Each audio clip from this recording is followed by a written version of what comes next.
오늘은 2020년도 맥주감사주일 예배로 하나님께 영광을 드립니다. 맥주감사절 예배를 드릴 때마다 여러분들에게 말씀을 드리지만 많은 교우들 가운데 왜 우리가 보리, 추수나 밀농사를 하지 않는데 무슨 맥주감사절이냐라고 생각하시는 분들이 계시기 때문에 말씀을 드립니다. 이스라엘 사람들은 1년에 2차례 추수를 합니다. 봄에 추수를 하고 또 가을에 하는데요. 봄에는 주로 보리와 밀농사를 짓습니다. 2, 3, 4월 정도에 끝나고 그리고 보리 추수가 끝나고 난 다음에 오순절을 지내고 난 다음에 백성들이 모여서 하나님께 감사의 제사를 올렸습니다.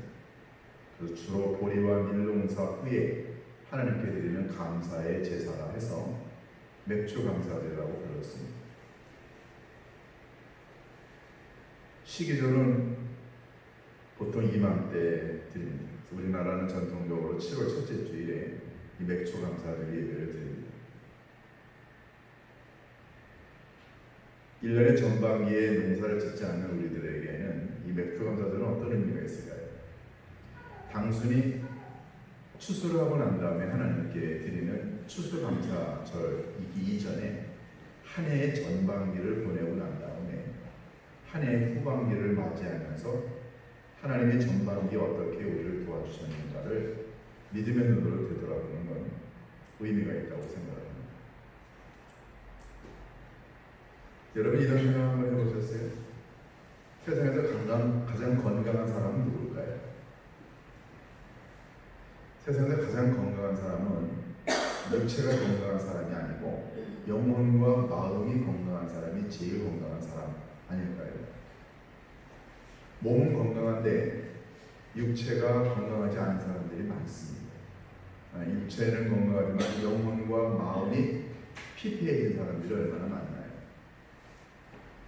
그런데 한 사람의 건강도는 육체보다도 마음과 영혼이 건강해야 된다고 하면 마음과 영혼의 건강도는 도대체 뭘로 이야기할 수 있을까요? 마음과 영혼이 건강하다고 하는 건 도대체 어떤 의미일까요?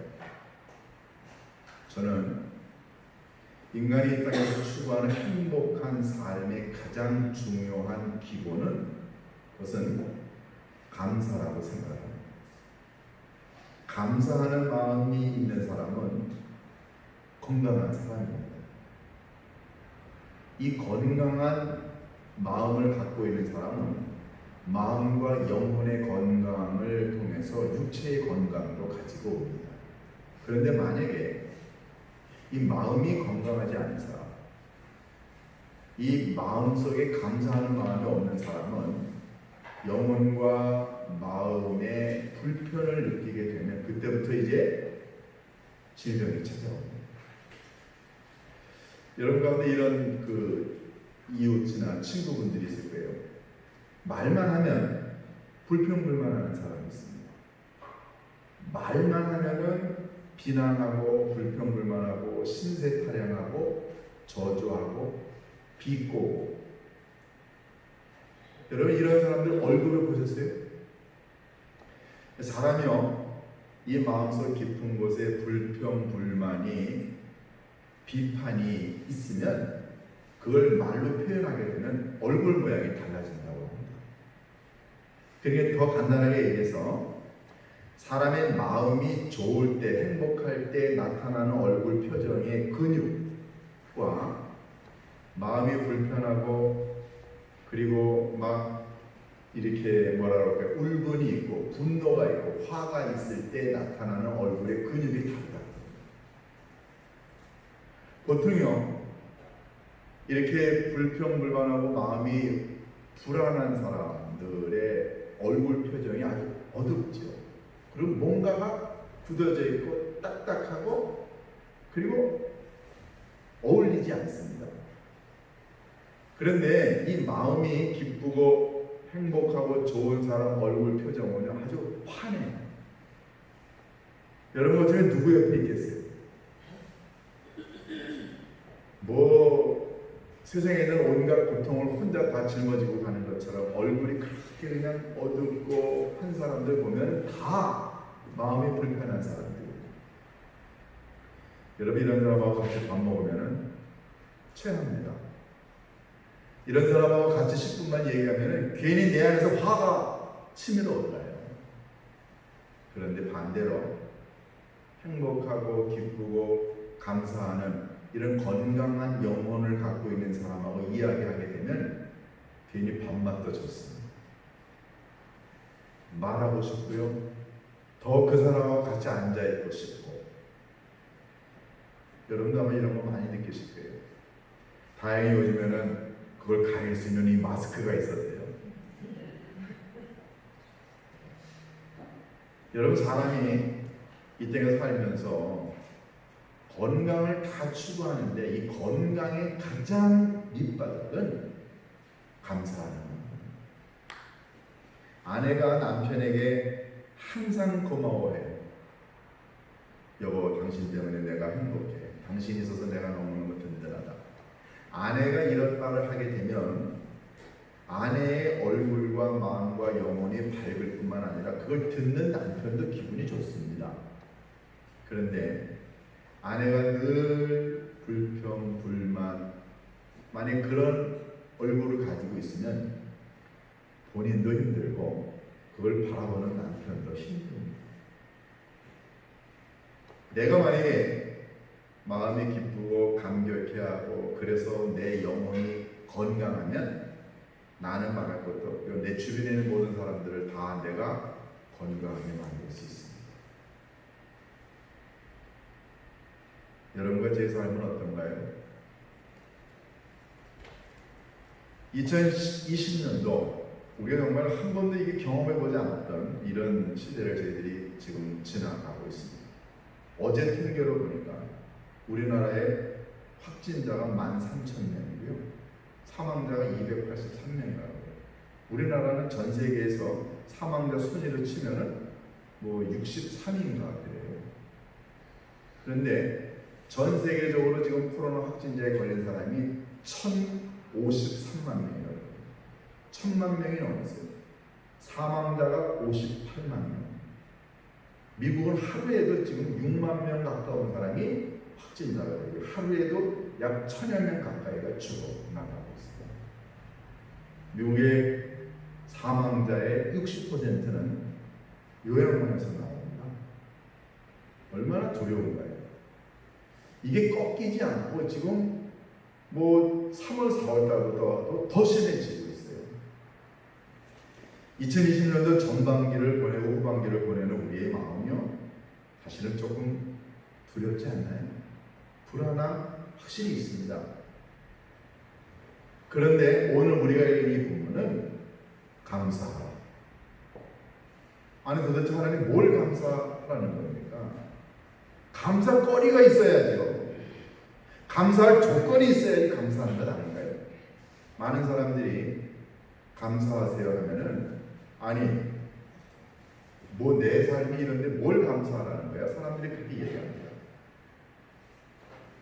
여러분, 세상에 있는 많은 사람들이 생각하는 오해 가운데 하나가 감사를 조건과 상황과 환경이라고 생각합니다. 환경이 좋으면 회사도 잘 되고 사업도 잘 되고 건강하고 돈도 잘 벌고 환경과 조건과 상황이 좋으면 감사할 거라고 생각합니다. 그런데 그들이 정말로 오해하는 건 뭐냐면요, 감사는 조건과 상황과 환경이 아니고 감사는 태도입니다. 감사는 선택이고요, 감사는 자세입니다. 제가 한번 제 간증을 여러분들에게 드릴게요. 뭐 오해가 없이 들으시기 바랍니다. 제가 워싱턴에서 목회할 때 제가 가지고 있던 차가 제가 운전하다가 잘못해서 사고가 났어요.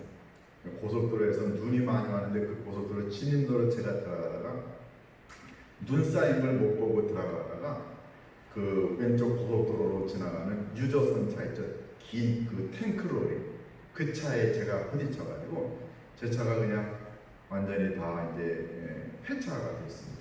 다행히 하나님 은혜로 다치지 않았는데요. 차가 없어지니까 교회에서 저한테 좋은 차를 하나 사주셨어요. 교회가 이렇게 넉넉한 것도 아닌데 교회에서 그런 좋은 차를 사주시니까 제가 그걸 타고 다니니까 마음이 조금 불편했어요. 교우들이 다 좋은 차 타고 다니시긴 하지만 교회가 사준 차인데 제가 타고 다니기에는 너무 과분해요. 기름도 많이 먹고. 그래서 한 1년 정도 타다가 그 차를 이제 다시 팔아가지고 교회에다가 다시 드렸어요.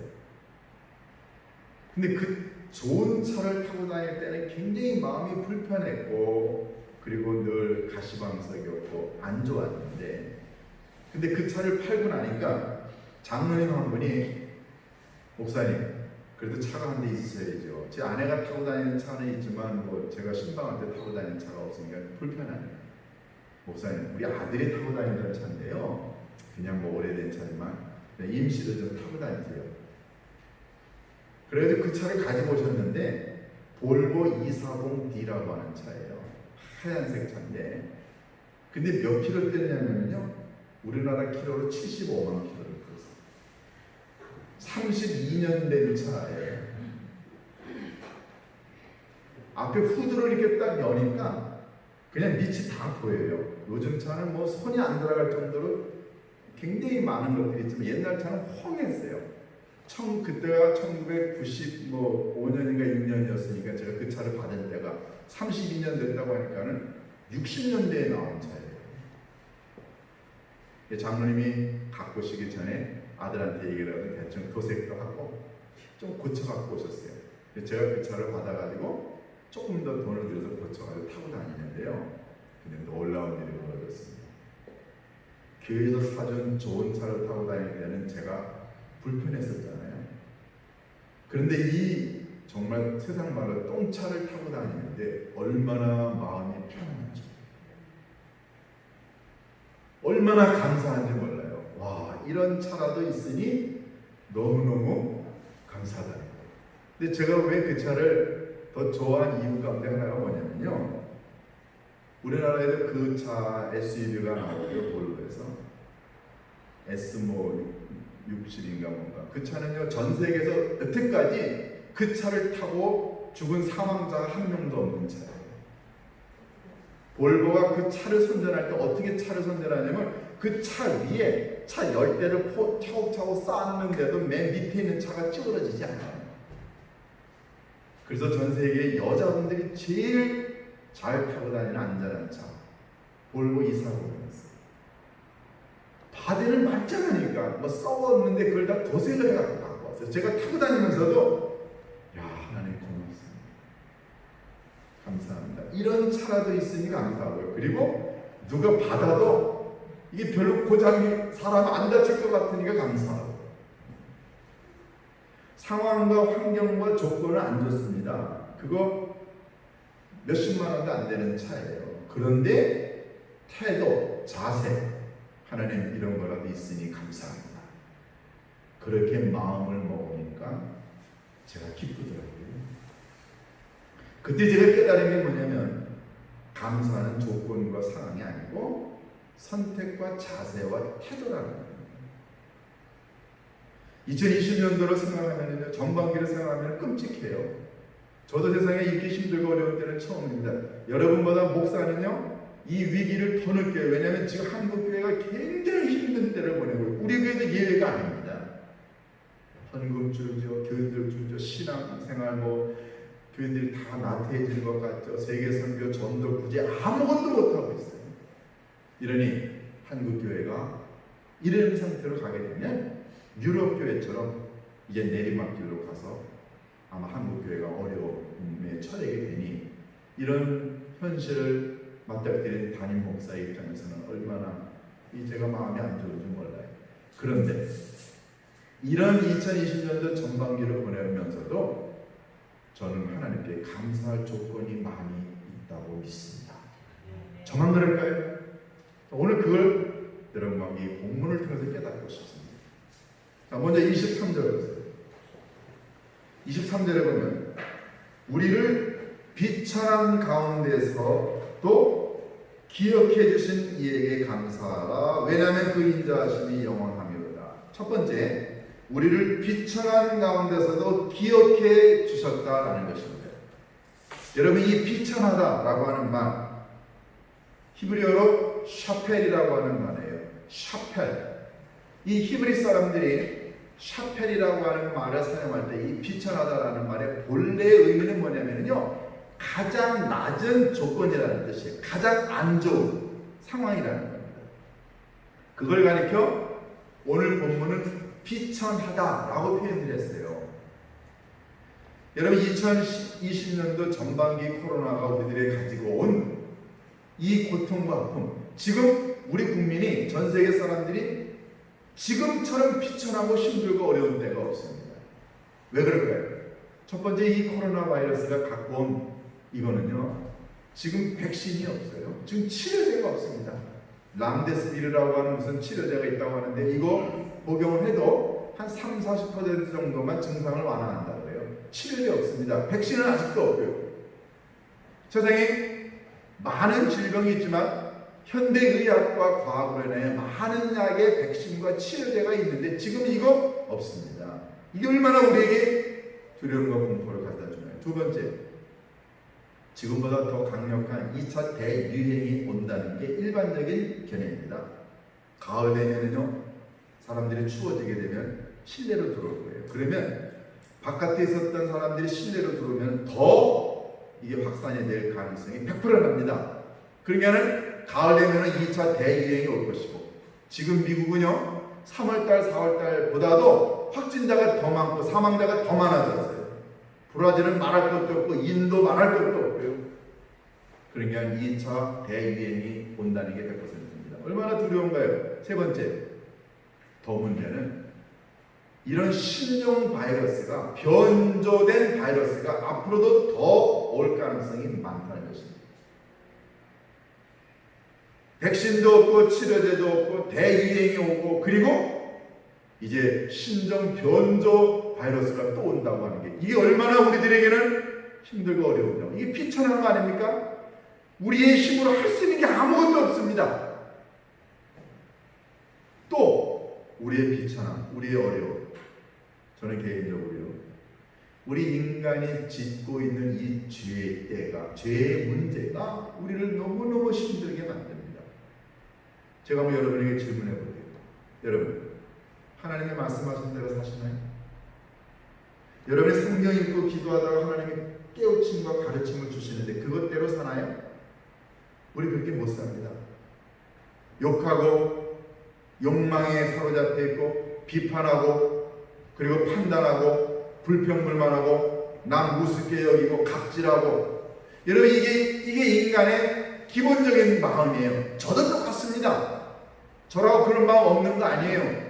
이 인간의 근본적인 죄가, 이 죄가 너무너무 저를 억누르고 힘들게 만들어요.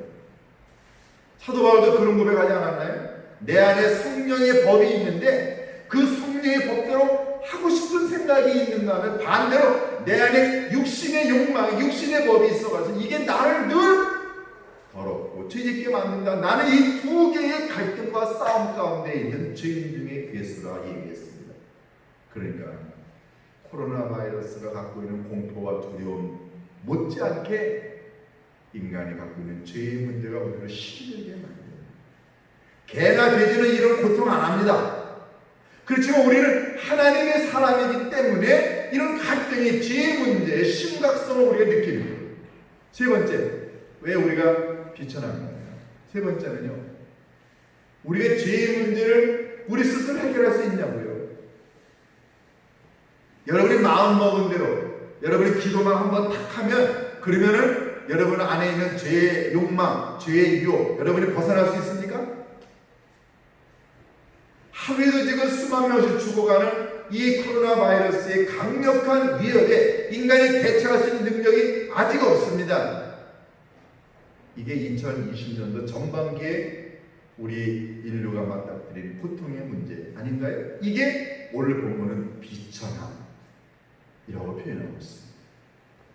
자, 그런데 중요한 건 23절에 이 비천한 우리를 비천한 가운데서도 하나님이 기억하셨다 그랬어요. 하나님이 기억하신다는 말은 뭘까요? 지금 인간이 코로나 바이러스 때문에 고통당하고 사투를 벌이고 있는 이 인간의 안타까운 현실을 하나님이 기억하고 계십니다. 기억하다라고 하는 말, 이스라엘 사람들이 쓰는 기억하다, 자카르라고 하는 말은요, 본래가 무슨 뜻이냐면은 마음에 두다라는 뜻입니다. 마음에 두다. 하나님이 인류가 이미 코로나 바이러스 때문에 고통당하고 아파하고 힘들어하고 있는 이 현실을 하나님이 지금 마음에 두고 계세요. 그러면 하나님이 마음에 두고만 계실까요? 하나님은 인류가 당하는 고통의 문제, 사람들이 당하는 죄의 문제, 그걸 해결할 방법이 없어서 힘들어하고 있는 인간의 아픈 현실, 그 비천한 현실을 하나님이 기억만 하시는 게 아니라 마음에 두실 뿐만 아니라 그걸 어떻게 하시냐면은 하나님은 그걸 불쌍히 여기고 계십니다. 여러분, 사람이 어떤 일을 하려면 마음이 동해야 됩니다. 마음이 움직여야 무슨 손발로 일을 할 거 아니에요. 제가 그런 경험이 있습니다. 우크라이나 키예프에서 아버지 학교를 하게 됐는데요. 본부에서 저를 보러 강사로 가라 그래서 저는 이제 티켓을 사줘서 제가 갔어요. 근데 가기 전에 거기 열흘 동안 머물 거면 체류 경비가 들지 않습니까? 먹고 자고 뭐 이것저것 해야 되니까. 근데 그 체류 경비는 어떻게 하나요? 그랬더니 가는 사람들이, 다른 사람들이 다 준비할 거니까 목사님 와서 강의는 열심히 하시고 오세요. 제가 갔어요. 돈도 별로 안 가지고 가고. 그렇게 갔더니 어느 신학교에서 한 40여 명 정도 사람들, 아버지들을 모아다 놓고 강의를 하는데, 이분들이 우크라이나 전적에서 온 사람들이에요. 그래가지고 3분의 2가 우리가 머물렀던 그 신학교의 기숙사에서 우리랑 같이 자는 거예요. 그런데 우리는 뭐 먹을 거나 이런 것들을 간 사람들이 돈을 내가서 그걸 하니까 괜찮은데, 그럼 그 사람들은 어떠냐라고 물어봤더니 세상에 먹을 게 없는 거예요. 그 사람들 굉장히 어렵습니다. 우크라이나가. 그걸 저희들이 알았어요. 그래 어쩝니까? 우리가 가지고 간 물건은 말할 것도 없고, 우리가 가지고 간 돈, 개인적으로 가져갔던 돈 다 걷어가지고, 돈 다 내가지고 음식 사가지고 그 사람들 먹였어요. 뭐 교인이 한두 명밖에 안 되는 교인, 이혼당해서 고통당하는 아버지들, 그리고 알코올 중독자였던 사람, 그 다음에 감옥에 있다가 나온 사람들, 뭐 별의별 종류의 아버지들이 많은데 너무너무 어렵고 힘든 형편을 보고 먹을 게 없어서, 그런데 아버지 학교를 통해서 변화되려고 온 그분들의 마음이 너무너무 비천하고 딱해 보이니까 우리의 마음속에 불쌍한 마음에 딱 들어가니까 우리가 호주머니 터는 거예요. 하나님이 여러분과 제가 비천하고 힘들고 어려워하는 이 형편을 하나님이 기억만 하시는 게 아니라 마음에 두실 뿐만 아니라 하나님이 불쌍하게 여기신다는 거예요. 그러니까 하나님이 불쌍히 여기는 마음의 끝으로 행동을 하나님이 하십니다. 여러분, 우리가 누군가에 대하여 불쌍히 여기게 되면 어떻게 해? 도와줘야지. 예수님도 이런 표현 하셨습니다. 어떤 추위를 타는 사람에게 왜 옷 입으세요? 왜 추위에 떨어요? 빨리 옷 입으세요 라고 얘기하는 건 다 거짓말이에요. 여러분, 추위에 떨고 있는 사람에게 우리는 이렇게 말할 수 있습니다. 빨리 옷 좀 입으세요. 그 사람 옷 입을 줄 몰라서 추위에 떨고 있는 건 아닙니다. 입을 옷이 없어서 추위에 떨고 있는 거예요. 그 사람한테 옷 입으세요 라는 말은 아무런 의미가 없죠. 그 사람에게 옷을 가져다 주는 행동이 있습니다. 굶주리는 사람에게 뭐 좀 먹으세요 말은 할 수 있지만 마음에 감동이 되고 불쌍히 여기는 마음이 있는 사람은 내 것을 누구 거라도 모아서 그 사람에게 가져다 주지요. 그러니까 여러분과 제가 비천해하고 힘들고 어려워하고 있는 형편을 하나님이 기억하신다는 말은 마음에 두시고 불쌍히 여기시고 난 다음에 그걸 해결할 수 있도록 하나님의 능력을 베풀어 주신다는 것을 의미합니다. 저는 이 코로나 바이러스가 아무리 참고해도 하나님이 인간에게 주신 과학과 의학의 힘, 하나님은 과학과 인간, 과학과 이 의학이요, 하나님이 인간에게 주신 선물이죠. 그걸 통해서 이제 치료약도 나올 것이고 백신도 나올 거라고 저는 믿습니다. 왜냐하면 하나님은 인간이 이 바이러스에 걸려가서 완전히 죽는 걸 원치 않으십니다. 하나님은 분명히 우리의 아픔과 고통을 비천함을 기억하시고 마음에 두시고 불쌍히 여기시고 난 다음에 하나님은 해결책까지도 주십니다. 그래서 우리가 하나님께 감사하자는 것입니다. 여러분, 이 코로나 바이러스가 오면서 우리들에게 부정적인 것만 갖다 주지 않았습니다. 예를 들어볼까요? 여러분이 잘 아시는 대로 코로나 바이러스가 오면서 우리나라에 뭐가 없어졌냐면 독감 환자가 없어졌어요. 그런데 1년에 독감에 걸려서 죽는 환자가 우리나라만 해도 수천 명이에요. 그런데 이번 봄에 전반기에 독감이나 감기로 걸려서 죽은 사람 없습니다. 지금 코로나 때문에 죽은 사람은 280명밖에 안 돼요. 그런데 독감이나 감기로 죽은 사람이 1년에 몇천 명이었는데 지금 없습니다. 그러니까 하나님은 인간에게 지혜를 주셔서 힘들고 어려운 것들을 극복할 수 있도록 하나님이 길을 열어주십니다. 하나님은 비천하고 힘들고 어려워하는 우리들의 삶의 현실에 하나님은 보셔서 지혜를 주시고 능력을 주시고 길을 열어주셔서 그래서 우리가 살아갈 수 있도록 도와주심을 믿습니다. 그래서 우리는 감사할 수 있는 거죠. 이번 코로나 사태 때문에 교회가 어려움을 당하는 것 중에 하나가 모임이 없다 보니까 교인들의 이런 신앙이 좀 나태해지지 않을까 현실이기 합니다. 맞습니다. 그런데 또 다른 면으로 바라보게 되면 건물이라고 하는 교회보다 더 중요한 것은 내가 살아가고 있는 삶의 현실이 나의 선교의 장이고 나 자신이 교회가 될 수 있고 그리고 비대면이지만 얼마든지 우리는 여러 가지 방법으로 복음을 증언할 수 있다고 하는 새로운 가능성, 새로운 노말, 뉴 노말을 우리가 지금 만들어내고 있지 않나요? 하나님은 인류가 고통 가운데 죽는 걸 허락하시지 않습니다. 그래서 우리는 이 코로나 사태 안에서도 하나님께 감사를 드릴 수 있습니다. 두 번째, 오늘 본문에 보면은 하나님은요 24절 보세요. 우리를 우리의 대적에게서 건지신 이에게 감사하라. 그 인자하심이 영원합니다. 두 번째는 우리의 대적에게서 우리를 건져주셨다. 여기서 말하는 이 대적이라고 하는 말은 히브리 사람들이 짜라르라고 부르는 거예요. 이 짜라르는 본래가 좁고 아주 이 타이트한 이런 뜻입니다. 여러분, 좁으면 사람들이 빠져나갈 운신의 폭이 없습니다. 여러분과 제가 어느 곳으로 가도 좁은 곳에 있어 빠져나올 가능성이 없는 상태를 가리키는 거예요. 그걸 가리켜 오늘 본문은 대적이라고 표현했습니다. 물론 이 짜라는 말이 대적이라고도 쓰이기도 해요. 중요한 건 여러분과 제 삶이 퇴로가 없는 운신의 폭이 너무너무 없는 그냥 앞에 대적이 있어서 나는 오도 가도 못하는 대적에게서 공격을 당해 죽을 수밖에 없는 상황이 짜라리예요. 근데 그 대적에게서 우리를 어떻게 했다고요? 건지셨다. 하나님이 이스라엘 백성들을 출애굽시키고 난 다음에 홍해 앞에 왔습니다. 홍해가 가로막고 있죠. 하나님이 이스라엘 백성들을 물에 빠뜨려 죽였나요? 건지신 하나님은 홍해를 건너뛰게 하십니다.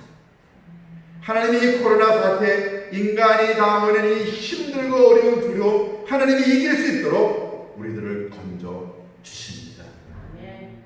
지금 그래서 우리가 이렇게 살아오지 않았나요? 사랑하는 교회 여러분, 우리는 살면서 수도 없이 많은 고난과 난관 앞에서 살아왔습니다. 그런데 하나님은 지혜의 사람, 믿음의 사람들을 통해 그 난관을 이길 수 있도록 우리를 건져 주십니다. 이 하나님이 지금도 살아계시고요. 이 하나님이 전반기에 함께 하셨듯이 2020년도 하반기에도 우리와 함께 계셔서 우리를 건져 주실 줄로 믿습니다. 이렇게 하나님이 나를 건져주시고 지켜주시고 함께 하신다는 이 믿음을 가질 때 감사가 터져나오고 감사하는 영혼이 건강한 삶을 살아갈 수 있어요. 여러분의 삶에 감사의 조건이 없다고요? 그러나 여러분을 도와주신 것을 한번 기억해보고 감사를 선택하고 감사하는 자세를 가질 때 여러분과 저의 영혼이 건강해지지 않을까요? 이런 마음으로 2020년도 하반기도 살아갈 수 있기를 주님의 이름으로 축원합니다. 기도하십니다. 고마우신 아버지 하나님, 2020년도 전반기를 보내고 이 코로나 바이러스 감염증 확산으로 고통당하는 가운데서도 하나님이 보여주신 아름다운 구원과 인도하심을 감사합니다. 하나님, 인류가 직면하고 있는 이 거대한 공포와 홍해와도 같은 이 건널 수 없는 이 대적 앞에서 하나님, 인류가 두려워 떨지 않도록 인도하여 주옵시고 하나님이 건져주시고 피할 길을 주실 수 있다는 이 믿음을 갖고 나아가는 저희들이 될 수 있도록 하나님 축복하여 주옵소서. 예수님의 이름으로 기도하옵나이다. 아멘.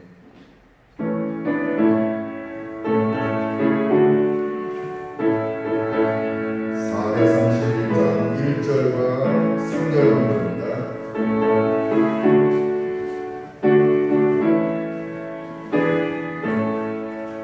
주 안에 기쁨인데 주 안에 살다 주 안에 평안인데 주 안에 살다